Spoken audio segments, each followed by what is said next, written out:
zinariya.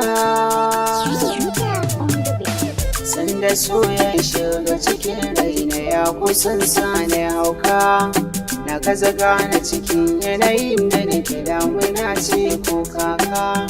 Da a ce in mi daina son ki a rai gwara ai samun tafka, in na so mana farka numfashi na da so zai dawo.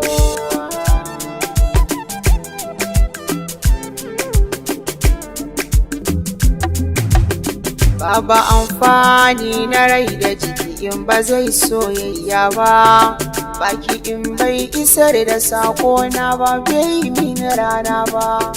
Kunki zinariya ba zai rufe da abin da yake rai ba, bani jin tsoro na amsar da guna za ta yi dawowa.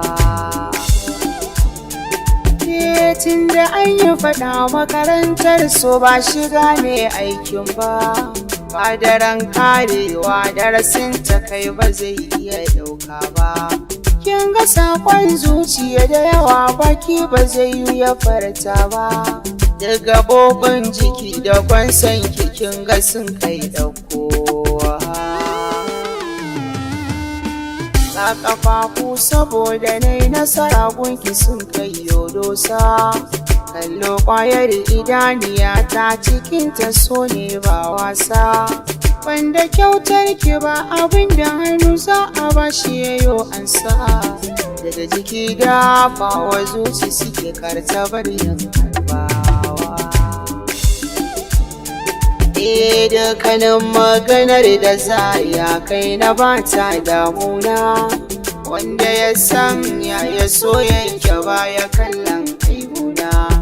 Kwara in sha wuya da indan na san da ke damun raina, shi ya sama na bayyana mikitin da ban iya dannewa.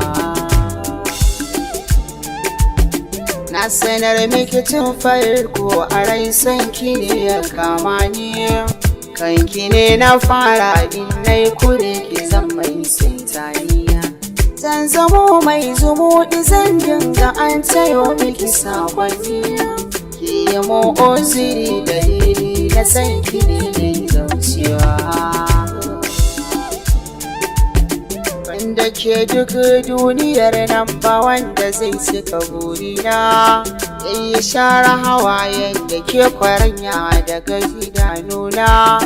Ke kaɗai ce zinariya za ki zama rufi ga maraitina, duka nauyi na rayuwata akan ki na yi dorawa.